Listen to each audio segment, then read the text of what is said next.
আসসালামু আলাইকুম। হাফিজ art centre চ্যানেলের পক্ষ হতে সবাইকে স্বাগতম। বন্ধুরা কেমন আছো?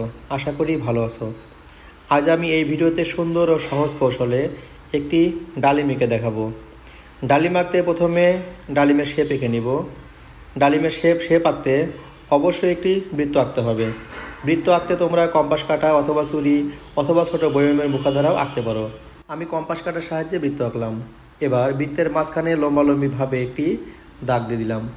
এবার দাগের উপর প্রান্ত হইতে এইভাবে একটু ভাঁজ করে এদিকে, এবার এইদিকে একটু ভাঁজ করে এদিকে, এবং নিচের অংশে এইভাবে একটু ভাঁজ করে এঁকে দিলাম, এবং এই পাশ হতে এদিকে একটু ভাঁজ করে এদিকে, এ পাশ হতে এদিকে, এবং জিগজাগ করে মাঝখানে এইভাবে দাগ দেব।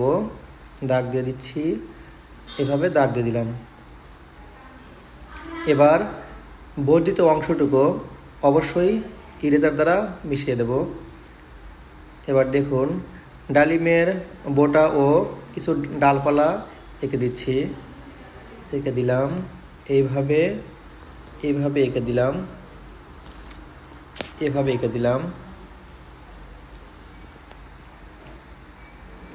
এখান হতে এভাবে পাতা এঁকে দিচ্ছি, এপাশেও পাতা এঁকে দিচ্ছি।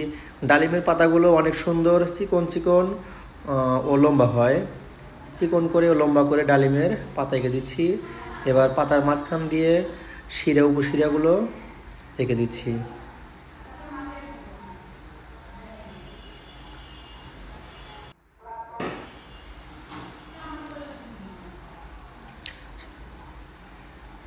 পাতা আঁকা শেষ হয়ে গেল।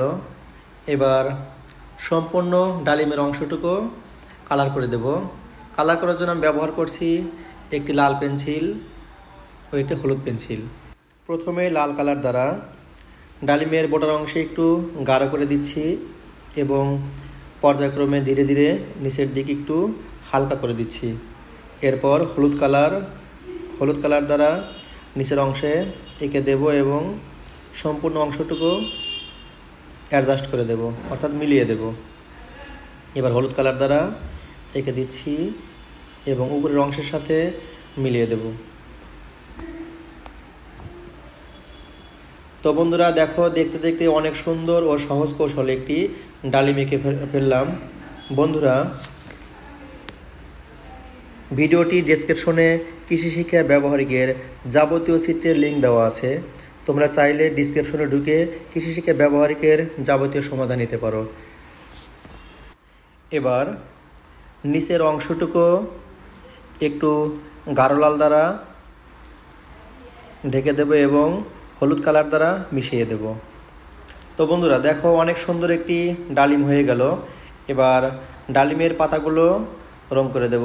সবুজ কালার দ্বারা সম্পূর্ণ পাতা ঢেকে দিচ্ছি, এবং ডালপালাগুলো খয়েরি কালার ও হলুদ কালার দ্বারা মিশিয়ে দিচ্ছি।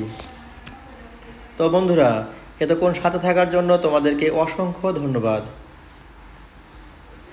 আমার ভিডিওটি ভালো লাগলে অবশ্যই একটি লাইক এবং সাবস্ক্রাইব করে দিও। আর তোমাদের পছন্দের কোনো ভিডিও থাকলে তা অবশ্যই কমেন্ট করে জানিয়ে দিও। ধন্যবাদ সবাইকে। ভালো থাকো, সুস্থ থাকো। আসসালামু আলাইকুম ওয়া রাহমাতুল্লাহি ওয়া বারাকাতুহু।